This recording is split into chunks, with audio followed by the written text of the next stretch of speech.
समय का बेटा कैसा हो, आरती गुप्ता जैसा हो, समय का बेटा कैसा हो, आरती गुप्ता जैसा हो, नेता कैसा हो, आरती गुप्ता जैसा हो, दलितों का नेता कैसा हो, आरती गुप्ता जैसा हो, दलितों का नेता कैसा हो, आरती गुप्ता जैसा हो, गरीब का नेता कैसा हो, गरीब का नेता कैसा हो, आरती गुप्ता जैसा हो, गरीब का नेता कैसा हो, आरती गुप्ता जैसा हो, जम्मू का सांसद कैसा हो, आरती गुप्ता जैसा हो, जम्मू का सांसद कैसा हो, आरती गुप्ता जैसा हो। स्थल पे बैठे धरना स्थल को लीड कर रहे कम्युनिस्ट माले के नेता मेरे छोटे भाई बाबू साहेब गौरव सिंह जी, नाम तो बहुत है, सारे लोगों को नाम लेने में समय चला जाएगा। काजू जी हैं, बहुत सारे लोग हैं। मैं सोशल मीडिया से लगातार इस धरना पे, इस अवैध खनन के खिलाफ हो रहे धरना पर मेरा नजर था और मैं लगातार, आपको पता है कि सहरसा, पटना, मुंबई, दिल्ली, पता नहीं कहां कहां कर रहा था, लेकिन मेरी दिल की इच्छा थी कि मैं इस धरना में जाऊं। और मैंने खुद एक दिन बाबू साहब को कॉल किया और मैंने कहा कि भाई क्या हो रहा है, क्या कारण है, और इन्होंने मुझे विस्तार से बताया था कि एक्चुअली हो क्या रहा है यहाँ। और मैंने कल जब सहरसा से चला, मैंने बाबू साहब से कहा था कि मैं आऊंगा, इस धरने का हिस्सा बनूंगा और मैं जो भी संभव होगा मैं करूंगा इस आपके धरने के काउच के लिए, और धरने का हिस्सा भी बनूंगा। कल मैंने लिखा कि मैं आ रहा हूं और ये धरने पे शामिल हो जाऊंगा। शायद आप लोगों को पता नहीं है कि आपदा में मरने वाले, आपदा विभाग में मरने वाले की सूची हर एक साल सरकार बनाती है, और ये डाटा हैरान करने वाली है कि इस बार जो आपदा में सबसे ज्यादा जो मौत हुआ है, ये अवैध खनन की वजह से नदियों में जो गड्ढे बने उसमें डूबने से बच्चों की मौत हुई है। ये पूरे बिहार की डेटा है। हमारे बच्चे इन अवैध खनन के माफिया के जो खड्डे खने गए उसमें मर के हुए हैं। और बिहार में ये जलवायु परिवर्तन का जो गर्मी का जो असर है, एक एक गांव ड्राई स्टेट बनता जा रहा है। जो हमारे गांव में चापाकल 30-35 फीट में गड़े जाते थे, अब 70, 80, 85, 100 फीट में भी नहीं गड़े जा रहे, पानी नहीं मिल रहा है। उसका सिर्फ एक ही कारण है, इस नदी से बालू का उठाव, और एक ऐसा उठाव जो सारे मानकों को ध्वस्त करते हुए जिला प्रशासन के जो खनिज पदाधिकारी हैं, खनन का, पुलिस का, इन सभी के योग से इन माफियाओं और बिहार सरकार के कुछ पदाधिकारियों के गठजोड़ से ये खनन हो रहा है। और जो मानक है खनन का, उसको धत्ता बताते हुए ये सारे खनन हो रहे हैं। अभी मैं आ रहा था तो मुझे ये नहीं मालूम था कि ये पहाड़ जो बालू बना है उसके सामने में आप लोग धरना दे रहे हैं। जब मैं ये पहाड़ को देख रहा हूं तो इस पहाड़ के नीचे, इस बालू का जो पहाड़ ये माफियाओं ने बनाया है, उसके नीचे हजारों किसान के भविष्य, उनके उम्मीदें, उनके बच्चे दफन हो रहे हैं हर रोज।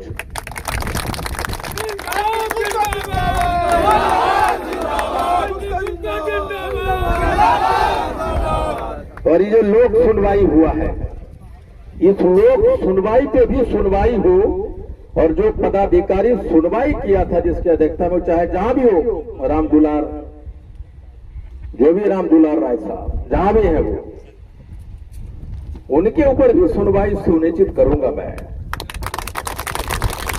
इस लोक सुनवाई का सुनवाई कैसे हो, इसको हम विधानसभा में सुनिश्चित करेंगे।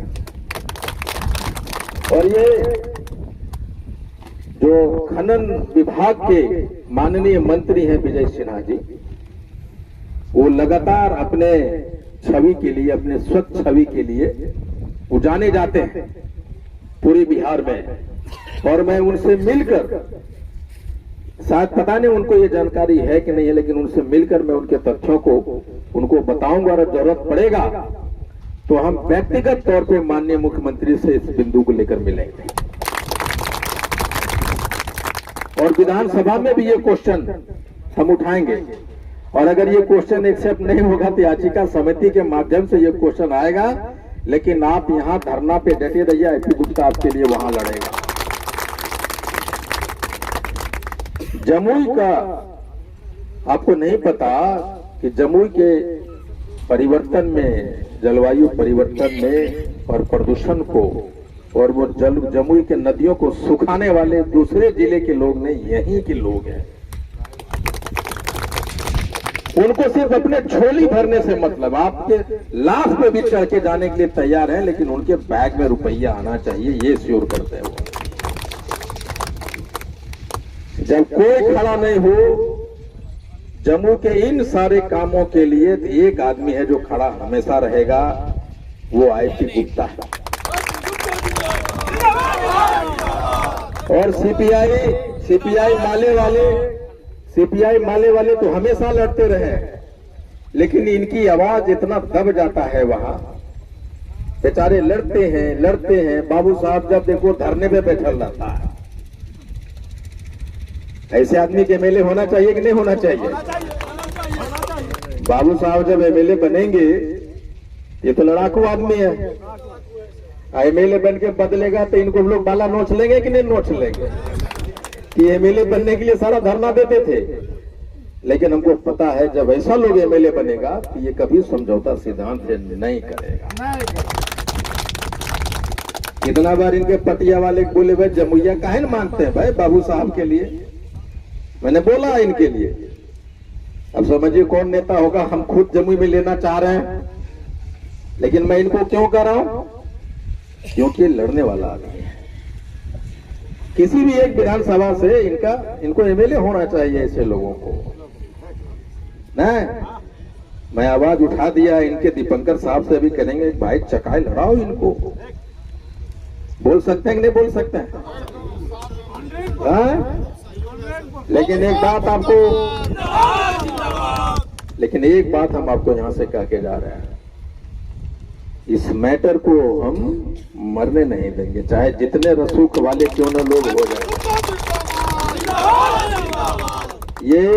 ये नदी 4 पाइन को सप्लाई पानी करता था, उसमें से 13 पाइन बन गया, और ये 4-5 फीट 4 मीटर पता नहीं कितना गड्ढा कर देगा। तो ये जो सरकार लोग सुनवाई करने वाले हैं, जो लोग रसूख वाले इसमें लगे हुए हैं, उनको कोई मतलब नहीं है। उनको सिर्फ चाहिए पैसा, आपके घर मरे, आपके खेत मरे, आप भूखे मरे, आप प्यासे मरे, उनसे कोई मतलब नहीं है। लेकिन हम भी जमुई का बेटा हैं और हम भी आंदोलन से निकले हैं। लड़ाई कैसे होता है मुझे मालूम है, अब वो हम लड़ेंगे। विधानसभा में इस क्वेश्चन को मैं ले जाऊंगा और मैं इसको उठाऊंगा, और मैं माननीय मंत्री आदरणीय श्री विजय सिन्हा जी से भी मिलेंगे।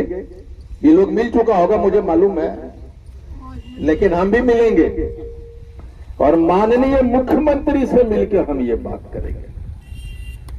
एकदम ध्यान रखिएगा, चाहे माननीय मंत्री हो, विधानसभा हो, विधानसभा याचिका समिति हो, या फिर माननीय मुख्यमंत्री सीधा क्यों न हो, हम उनसे भी मिलकर आपकी बात को उठाएंगे। आप निराश मत होइए, लगे रहिए। जितना ये ऊंची पहाड़ होता जाएगा उतने ही उम्मीद आपके बढ़ते रहना चाहिए, हारना नहीं चाहिए। और ये जो रात्रि उठाव होता है, जो भी मैंने सर्कुलर देख रहा था, ये जिला प्रशासन वाले पता नहीं कौन सा आंख में पट्टी बांध के बैठे हुए।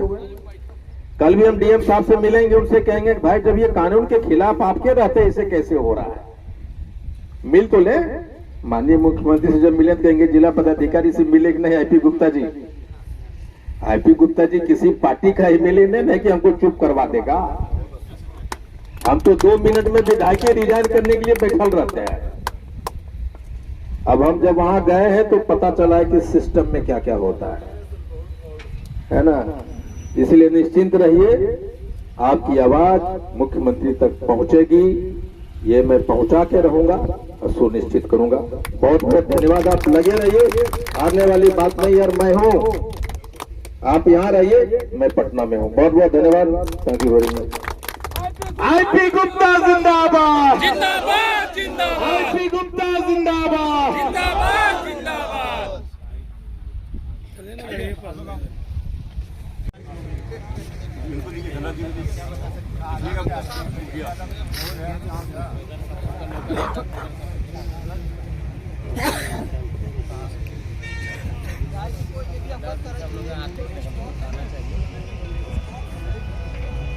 स्टॉक खड़ा करने का इसका राइट नहीं है, ठीक है ना। और ये जो स्टॉक है ये 300 मीटर के अंतर्गत इसको नहीं लगता है, लेकिन 300 मीटर के बाद अगर ये स्टॉक खड़ा करता है उसका हर एक